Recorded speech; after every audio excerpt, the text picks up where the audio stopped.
Iran is boiling.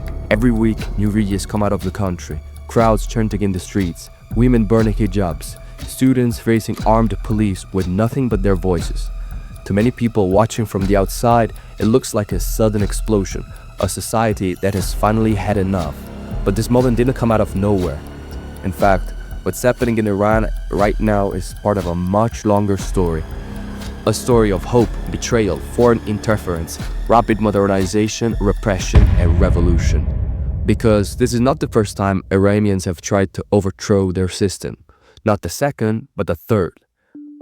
And to understand why Iran keeps coming back to this breaking point, we need to rewind more than a century, to a time where Iran wasn't an Islamic republic at all, and when democracy briefly existed in the heart of the Middle East. At the start of the 20th century, Iran was still called Persia, and it was ruled by a Shah, a king with near absolute power. The economy was weak, corruption was everywhere, and foreign powers, especially Russia and Britain, treated the country like a chessboard. By 1906, the pressure finally exploded. Merchants, clerics, intellectuals, and ordinary citizens united around a radical idea for the time. The Shah should not rule alone. They demanded laws, limits to royal power, and representation. The result was a constitutional revolution. For the first time in Iranian history, the Shah was forced to accept a constitution, a parliament, and a political system where laws matter more than royal whims. The Shah remained head of the state, but the real power was now shared with an elected assembly that appointed a prime minister. It wasn't a perfect democracy, because voting was limited, foreign influence remained strong, and internal divisions never disappeared. But for a brief moment, Iran was moving in a direction that few would expect today, toward constitutional rule, political debate, and modern governments. That experiment wouldn't last long. Fast forward to 1951. The world had just survived two catastrophic world wars. Empires were collapsing and the Cold War was just beginning. And Iran finds itself sitting on something more valuable than almost anything else on earth: oil. Enormous quantities of it.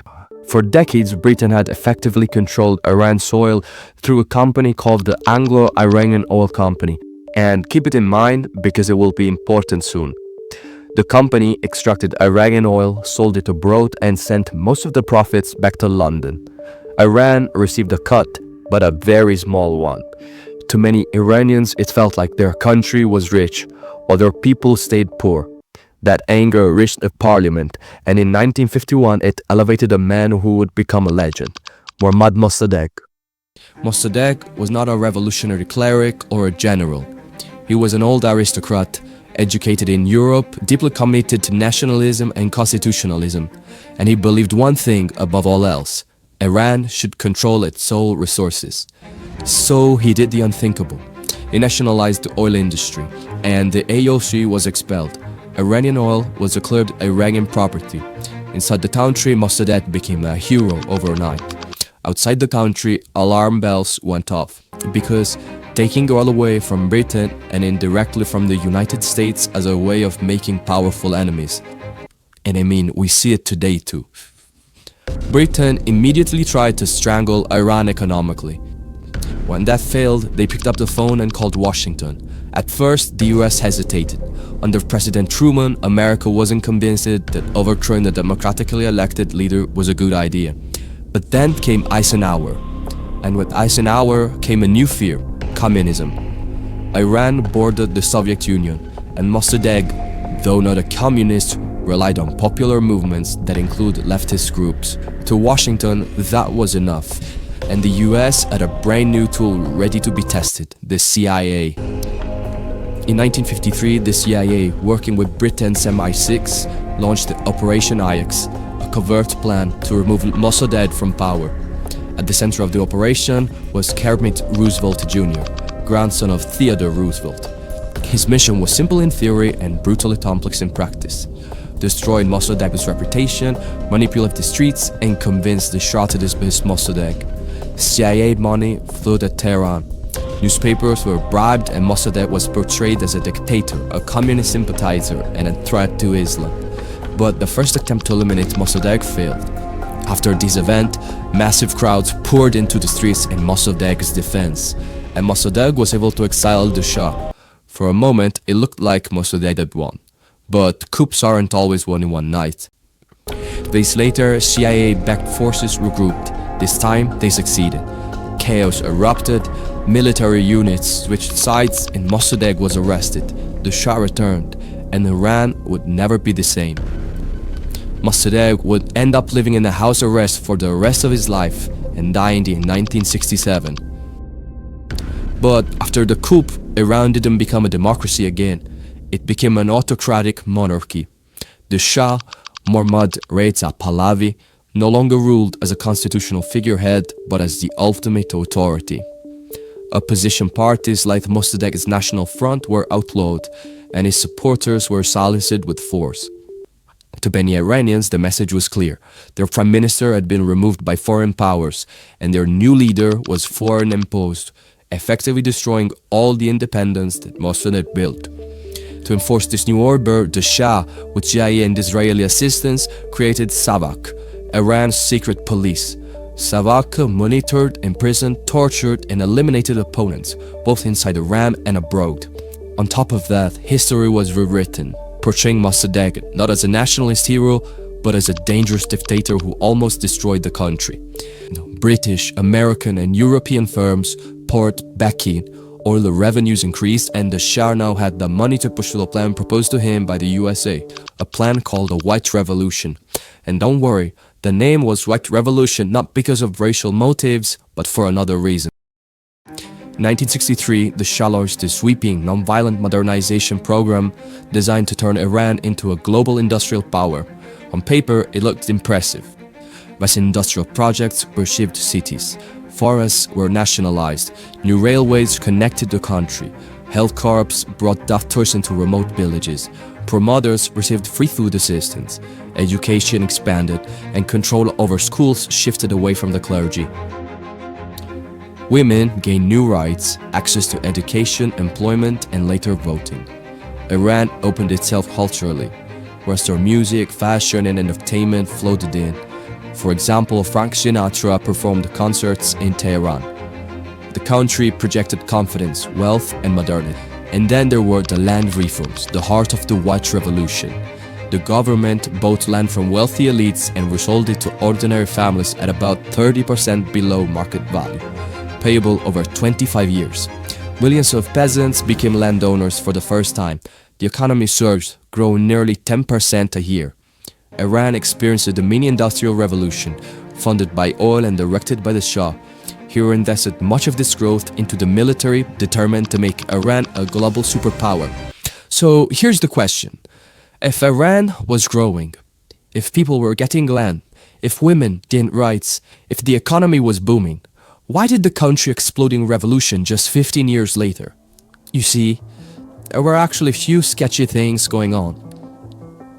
First of all, the land reform, celebrated as a triumph, quite fractured society, because it created three groups: prosperous farmers with enough land to thrive, small landowners with plots too tiny to survive on, with about 10 hectares, and landless laborers who gained nothing.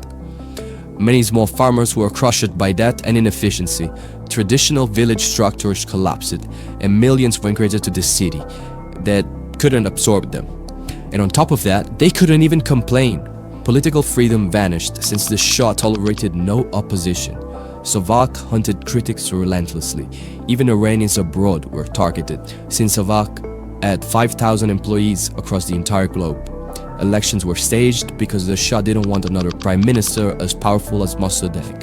And while the country modernized, the pace was overwhelming, especially for older generations and religious communities who felt their raise from public life. To make things worse, the Shah lived in staggering excess and narcissism. He crowned himself with a 3,300 diamond crown. He built a tent city in the desert with a private airport and restricted highways, tossed foreign elites at obscene costs. Tax money funded personal spectacle. To many Iranians, it was clear that he was a foreign-backed ruler, obsessed with his own image. And while the Shah was celebrating, a man behind the shadows was plotting his end. Ruhollah Khomenei, was a cleric teaching in the religious city of Qom. He committed a crime in the eyes of the Shah because he called out the repression of the student protests of his school. The Shah decided to exile him, first to Iraq, then to Turkey, and finally to France. But the Shah Mohammed Reza didn't foresee that not shut him down completely by imprisoning him or eliminating him was going to be a huge mistake. From exile, Khomeini became louder, not weaker. He formed alliances with clerics who felt sidelined, and even with the communist and leftist groups united only by hatred of the Shah. The only way he could do that is by mastering communication.